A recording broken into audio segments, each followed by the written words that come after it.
अस्सलाम वालेकुम students. Neoplasia के अंदर नेक्स्ट टॉपिक जो इससे पहले हम लोगों ने क्या पढ़ा, नियोप्लेजिया का एक ओवरव्यू पढ़ा, उसके बाद मैंने आपको इसका नोमेनक्लेचर पढ़ाया और बेनाइन और मेलिग्नेंट में कुछ बेसिक डिफरेंस थे, डिफरेंशिएशन को लेके, इन्वेजन को लेके, मेटास्टेसिस को लेके वो हमने कवर कर लिए। नेक्स्ट जो टॉपिक आपकी बुक में आ जाता है वो है एपिडेमियोलॉजी। एपिडेमियोलॉजी में हमने वो डिफरेंट फैक्टर्स पढ़ने हैं जो कहीं ना कहीं कैंसर को कॉन्ट्रीब्यूट कर सकते हैं, नियोप्लेजिया को कॉन्ट्रीब्यूट कर सकते हैं। अब ये जो एपिडेमियोलॉजी हम पढ़ते हैं इसकी क्या सिग्निफिकेंस है? इसकी ये सिग्निफिकेंस है कि कहीं ना कहीं हमें पता चल जाता है कि अच्छा ये जो कैंसर था, ये जो नियोप्लेजिया था, ये कैसे ओरिजिनेट हो रहा था। इसके थ्रू हम उसके ओरिजिन तक पहुंच सकते हैं। ओरिजिन तक पहुंच के दो फायदे हैं, या तो हम जिस चीज से वो हो रहा है उसको अवॉइड करके कैंसर को अवॉइड कर सकते हैं, या दूसरा तरीका ये है कि हम अगर ओरिजिन को जानते हैं, अगर मॉलिक्यूलर बेसिस को जानते हैं तो हम उसका ट्रीटमेंट कर सकते हैं। ठीक है, फॉर एग्जाम्पल वो कहता है कि एपिडेमियोलॉजी के थ्रू ही हमें जब कैंसर के बारे में पढ़ा तो पता चला कि जो लंग कैंसर है वो मोस्ट कॉमनली एसोसिएटेड है किस चीज के साथ? स्मोकिंग के साथ। तो स्मोकिंग को अवॉइड करके लंग कैंसर को ट्रीट किया जा सकता है ना, अवॉइड किया जा सकता है, प्रिवेंट किया जा सकता है। तो एपिडेमियोलॉजी पढ़ने से हमें ये फायदा है कि हम नियोप्लेजिया के ओरिजिन के बारे में नॉलेज गेन कर सकते हैं। ठीक है, अब एपिडेमियोलॉजी को हम लोग 5 चीजों के अंदर पढ़ेंगे। एज सच कोई इंपॉर्टेंट नहीं है, ये बस आपकी जनरल अंडरस्टैंडिंग के लिए है। सबसे पहली बात जो हमने एपिडेमियोलॉजी में पढ़नी है वो पढ़ना है इसका इंसिडेंस। ठीक है, कि कौन सी तरह का कैंसर कौन सी तरह के लोगों में ज्यादा कॉमन है। इंसिडेंस में मैं एग्जांपल दूं तो अगर हम बात कर लें मेल और फीमेल की, ठीक है, बात करें किसकी? मेल और फीमेल की, तो फीमेल में बहुत ज्यादा चांसेस हैं ब्रेस्ट कैंसर के। जो ब्रेस्ट कैंसर का इंसिडेंस है वो फीमेल्स में काफी ज्यादा हाई है। 33% कैंसर्स, जितने भी कैंसर्स होते हैं उनमें से फीमेल्स के अंदर 33% जो केसेस आते हैं वो किसके आते हैं? हमारे पास ब्रेस्ट कैंसर के। और मेल्स में अगर बात करेंगे तो प्रोस्टेट ग्लैंड का जो कैंसर है, जो बिनाइन प्रोस्थेटिक हाइपोप्लेजिया होता है, वो कॉमन है। तो इंसिडेंस से हमें क्या पता होना चाहिए कि जो कैंसर है एक तो उसका इंसिडेंस क्या है और जेंडर वाइज वो किस तरह से इफेक्ट कर रहा है। कॉमन कौन सा है, मेल्स में कौन सा कॉमनेस्ट है, फीमेल्स में कौन सा कॉमनेस्ट है, और इसकी वजह से डेथ्स वगैरह कैसे हो रही हैं। बुक के अंदर एक टेबल है, अभी मैं वो भी आपको दिखाती हूँ। सो इंसिडेंस में हमने इसकी बात करनी है। सेकेंड नंबर पे हमारे पास आ जाता है कि जो इन्वायरमेंटल फैक्टर्स है ना वो, और जियोग्राफिकल अपीयरेंस भी, ये भी देखा गया कि कुछ एरियाज ऐसे हैं कि वहां पे कैंसर का इंसिडेंस ज्यादा है, या कुछ एरियाज ऐसे हैं जहां पे उस कैंसर से डेथ हो जाती है लेकिन किसी दूसरे एरिया में उस कैंसर से डेथ नहीं हो पा रही। तो इसका मतलब है कि कहीं ना कहीं जियोग्राफिकल जो डिफरेंशिएशन है, यानी एक अगर जापान में बंदा है और एक अगर यूएस स्टेट में है तो उनके कैंसर्स में फर्क है। और इसकी एग्जाम्पल भी आगे मैं आपको बताती हूँ कि किस तरह से जियोग्राफिकल फैक्टर्स किस तरह से इफेक्ट करते हैं। और थर्ड बात हम करेंगे कि एनवायरमेंटल फैक्टर का क्या इन्फ्लुएंस है। एनवायरमेंटल फैक्टर का भी बहुत ज्यादा इन्फ्लुएंस है कैंसर के ऊपर। इसका मतलब है कि अगर हम उन एनवायरमेंटल फैक्टर्स के बारे में जानते हैं और अगर उन्हें अवॉइड करें तो हम कैंसर को सम हाउ प्रिवेंट कर सकते हैं। Cancer Holi सॉली genetical risk factors नहीं रखता। फॉर एग्जाम्पल एक बंदा लेड इंडस्ट्री में काम कर रहा है 20 सालों से, तो उसको कैंसर हो सकता है। और वो क्यों हुआ? क्योंकि वो ऐसे एनवायरमेंट में काम कर रहा था जहां पे लेड का एक्सपोजर था। तो अगर वो ना करता तो उसको कैंसर ना होता। तो जो कैंसर है ठीक है वो जेनेटिकल बेसिस रखता है, लेकिन उसके अलावा बहुत सारी फर्दर चीजें भी नियोप्लेजिया को कंट्रीब्यूट करती हैं, जिसमें एक आपके इन्वायरमेंटल फैक्टर्स भी हैं। फिर अगली बात हम करेंगे कि एज का भी रिलेशन है। ठीक है, आपको पता है ज्यादातर जो कैंसर होते हैं वो 55 to 75 एज के दरमियान है, लेकिन एक्सेप्शन देखी गई। हमने देखा बहुत सारे अडल्ट के अंदर, न्यूनेट्स के अंदर भी आजकल कैंसर पाए जाते हैं। ठीक है, स्पेशली अडल्ट स्मोकर्स के अंदर जो हैवी स्मोकर्स है। उसके बाद हम देखेंगे कि कुछ प्री डिस्पोजिंग कंडीशंस होती हैं और वो प्री डिस्पोजिंग कंडीशन आपको बहुत ज्यादा प्रॉन बना देती हैं किसके लिए? कैंसर के लिए, अगर आप उसको अवॉइड नहीं करते या ट्रीट नहीं कराते। फॉर एग्जाम्पल अगर स्टमक में अल्सर्स हो जाते हैं तो अगर कोई इंसान अल्सर्स का ट्रीटमेंट नहीं कराएगा, पहले गैस्ट्राइटिस होता है, इन्फ्लेमेशन होती है, नहीं ठीक कराया अल्सर्स हो जाएंगे, नहीं ट्रीट किया कार्सिनोमा हो जाएगा। तो प्री डिस्पोजिंग फैक्टर्स होते हैं वो भी कैंसर को कंट्रीब्यूट करते हैं, प्रॉन कर देते हैं आपको कैंसर के लिए। उनके बारे में हमने पढ़ना है और फिर हम कुछ कैंसर जीन्स के बारे में पढ़ेंगे। तो आई होप आपको एक बेसिक ओवरव्यू मिल गया कि हम लोगों ने अभी इसके अंदर क्या बात करनी है। ठीक है, अब सबसे पहली बात करते हैं इंसिडेंस की। इंसिडेंस के अंदर कोई इतनी इंपॉर्टेंट बात नहीं की हुई, आपकी बुक के अंदर एक टेबल बना हुआ है, बल्कि लेट मी शो यू। हाँ जी, तो ये वाला जो टेबल है इसके अंदर वो बता रहा है कि कैंसर जो है वो मेल और फीमेल्स में क्या इंसिडेंस रखता है और कैंसर की वजह से जो डेथ्स हुई हैं उनका क्या इंसिडेंस है। तो अगर हम मेल और फीमेल में बात करेंगे तो जो फीमेल्स हैं उनमें सबसे ज्यादा जो कॉमन कैंसर देखा गया वो ब्रेस्ट कैंसर है। यहाँ पे अगर आप लोग रेशो देखोगे तो रेशो के लिहाज से 29% फीमेल्स के अंदर क्या देखा गया? ब्रेस्ट कैंसर देखा गया। और मेल्स में अगर हम बात करें तो 21% क्या देखेंगे? प्रोस्टेट देखेंगे। सो हाईएस्ट रेशो जो है फीमेल में ब्रेस्ट कैंसर की है और मेल में प्रोस्टेट कैंसर की। और अगर हम डेथ की बात करेंगे तो डेथ का जो रेट है वो सबसे ज्यादा किसकी वजह से डेथ्स हो रही है, लंग या ब्रोंकस कार्सिनोमा से। ठीक है, लंग या ब्रोंकस कार्सिनोमा से जो डेथ के रिस्क फैक्टर्स हैं वो सबसे ज्यादा इनहेंस हुए हैं।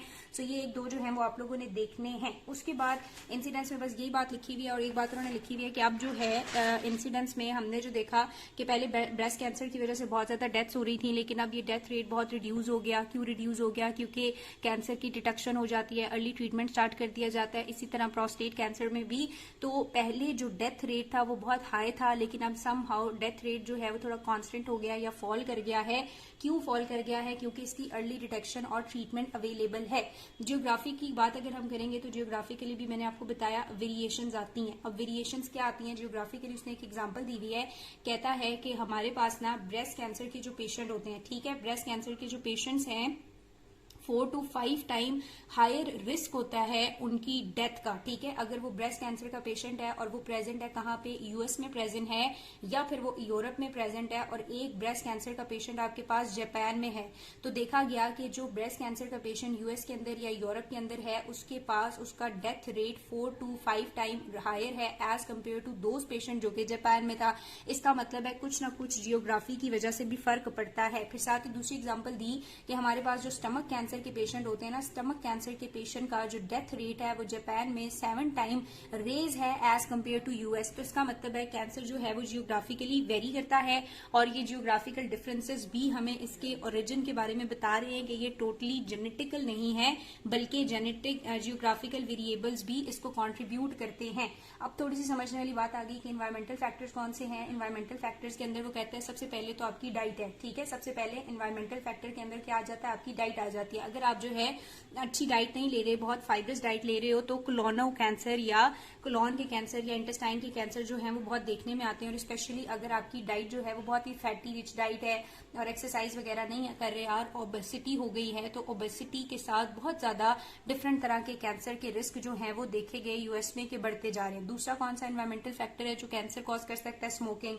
अगर आप स्मोकिंग करते हो बहुत ज्यादा, तो स्मोकिंग की वजह से क्या हो जाता है, 90% जो लंग के कैंसर्स होते हैं वो स्मोकिंग की वजह से होते हैं, और मोर्टेलिटी रेट भी इसका बहुत हाई है, बहुत ज्यादा 26% जो है वो इन कैंसर्स में पेशेंट की डेथ हो जाती है। ठीक है, थर्ड में हमारे पास वो कहता है कि अगर पेशेंट बहुत ज्यादा अल्कोहल कंजप्शन करता है तो अल्कोहल कंजप्शन की वजह से क्या होगा, जाहिर है लिवर सिरोसिस होगी, लिवर कार्सिनोमा होगा और उसकी क्या हो जाएगी, डेथ हो जाएगी। ठीक है, सो लिवर का कार्सिनोमा, लिवर का नियोप्लेजिया हो जाएगा और उसकी क्या हो जानी है, डेथ हो जानी है। सेम एज रिप्रोडक्टिव हिस्ट्री भी बहुत ज्यादा कैंसर कॉज कर सकती है। एक ऐसी फीमेल है जिसकी रिप्रोडक्टिव हिस्ट्री है और उसके 2-3 बच्चे ऑलरेडी हैं और कोई हार्मोनल इम्बैलेंस है और एस्ट्रोजन बहुत ज्यादा प्रोड्यूस हो रहा है। ठीक है, हमने फार्मा में इस चीज को पढ़ा, एस्ट्रोजन अगर बहुत ज्यादा प्रोड्यूस हो और वो बार बार जाके आपके यूट्रस के एंडोमेट्रियम पे एक्ट करता है और उसकी प्रोलिफरेशन कराता है, अब इसको अपोज करने के लिए मौजूद होता है प्रोजेस्टेरॉन। लेकिन अगर प्रोजेस्टेरॉन नहीं है, ठीक है, तो क्या होगा कि ये प्रोलिफरेशन इतनी एक्सेसिव होगी कि यहाँ पे एंडोमेट्रियल कैंसर डेवलप हो जाएगी। तो हार्मोनल या रिप्रोडक्टिव हिस्ट्री भी कंट्रीब्यूट करती है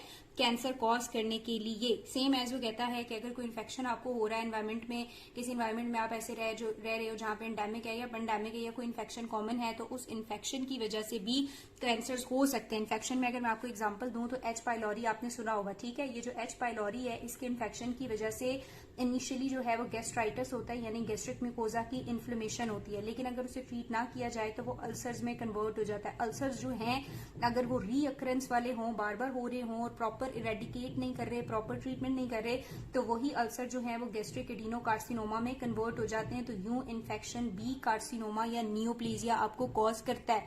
अगेन ये चीजें जब आप स्पेशल पैथो पढ़ोगे तो ये रिलेट होना शुरू हो जाएंगी, इनसे परेशान नहीं होना। ठीक है, क्या पढ़े हैं हम कि हमारे पास जो नियोप्लेजिया की एपिडेमियोलॉजी है उसमें बहुत सारी चीजें कंट्रीब्यूट करती हैं।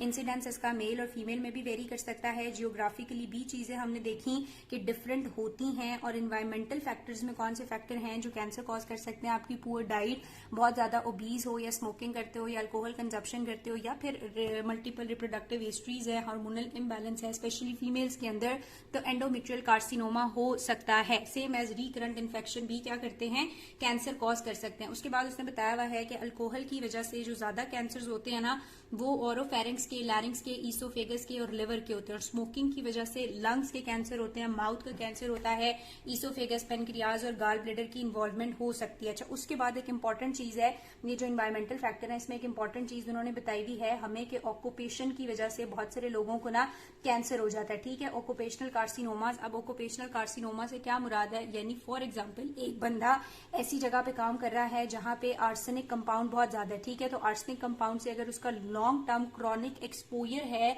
तो इसकी वजह से हिमेंजियोसार्कोमा या फिर लंग कार्सिनोमा भी डेवलप हो सकता है। ठीक है, सेम एज एक बंदा जो है वो एस्बेस्टॉस की इंडस्ट्रीज में काम कर रहा है और एस्बेस्टॉस का जो है प्रोलॉन्ग एक्सपोजर है, तो एस्बेस्टॉस के एक्सपोजर से भी आपको लंग कैंसर हो जाता है। और स्पेशली जो लंग होती है वो ब्लैक लंग की अपीयरेंस देती है कोल वगैरह की इंडस्ट्रीज में अगर आप काम कर रहे हो तो उस टाइम भी। ठीक है, तो यहां से आपको क्वेश्चन आ सकता है। यूएचएस के पेपर में एक क्वेश्चन आया हुआ है कि आप लोग जो है वो 5 कंपाउंड्स के नाम लिखें, ऐसे 5 कंपाउंड जो कि लंग कार्सिनोमा कॉज करते हैं ऑक्यूपेशनल पार्टिकल्स के। तो इसके लिए भी आपकी बुक के अंदर एक टेबल बना हुआ है, हम वहां से इसको देख लेते हैं। यहां से अगर हम इसको देखेंगे तो आपको ये चीजें थोड़ी सी और क्लियर हो जाएंगी कि लंग कार्सिनोमा कौन कौन कॉज करता है। ठीक है, तो लंग कार्सिनोमा के लिए आप लोग याद रख लो ए। ठीक है, आर्सेनिक और एस्बेस्टॉस ये दोनों क्या करते हैं, लंग कार्सिनोमा करते हैं। ठीक है, उसके बाद हमारे पास बी भी होना चाहिए और सी भी होना चाहिए। सो ए बी सी। बी से क्या बनता है, बेरिलियम बनता है या बेरिलियम के कंपाउंड्स है। ठीक है, आर्सेनिक है, एस्बेस्टॉस है, बेरिलियम है या इसके कंपाउंड्स हैं, तो ये भी क्या कॉज करते हैं, अगर आपका इनसे एक्सपोजर है तो ये भी लंग कार्सिनोमा कॉज करते हैं। और सी से हमारे पास क्या आता है, या कुछ हमारे पास आ जाते हैं क्रोमियम कंपाउंड, ये भी लंग कार्सिनोमा कॉज करते हैं।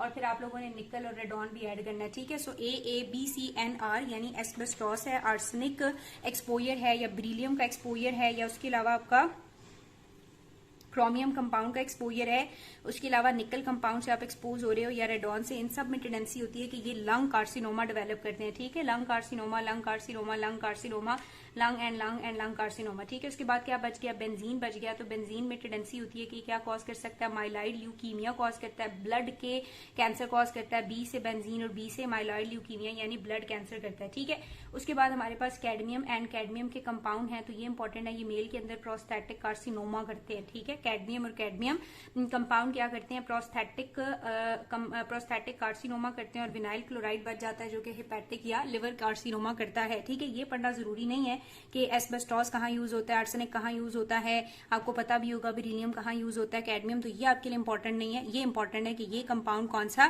कैंसर करते हैं। सो ये इन्वायरमेंटल कंपाउंड जो कि ऑक्यूपेशन के साथ रिलेट होते हैं, बहुत सारे लोगों का काम है वो एस्बेस्टोस वाली इंडस्ट्री में काम करते हैं, वो बेरिलियम इंडस्ट्री में काम करते हैं, तो इन बेचारों को क्रॉनिक एक्सपोजर से कार्सिनोमा या नियोप्लेजिया हो जाता है। ठीक है, तो यहां तक हमने इंसिडेंट्स की भी बात कर ली, ज्योग्राफिकल वेरिएशन की भी बात कर ली, इन्वायरमेंटल फैक्टर की भी बात कर ली और उसमें ऑक्यूपेशनल रिस्क फैक्टर्स की भी बात कर ली। अब हमारे पास नेक्स्ट चीज आ जाती है एज। तो एज में मैंने आपको बताया कि एज के साथ बहुत ज्यादा वेरिएशन है। ज्यादातर जो ट्यूमर देखे गए वो 55 से 75 ईयर्स की जो एज होती है उसके दरमियान देखे गए। अब क्यों हो रहे होते हैं, क्योंकि एजिंग का प्रोसेस हुआ जा रहा है, तो उसमें स्पॉन्टेनियसली म्यूटेशन आ सकती है, या फिर हमारे पास जो टीलोमेयर्स हैं उनकी लेंथ बहुत ज्यादा शॉर्टन हो जाती है और उनको कांस्टेंट करने के लिए टीलोमेयर की लेंथ कांस्टेंट हो जाती है एजिंग के प्रोसेस के साथ साथ। अभी हम इसको पढ़ेंगे भी हॉलमार्क्स के अंदर। तो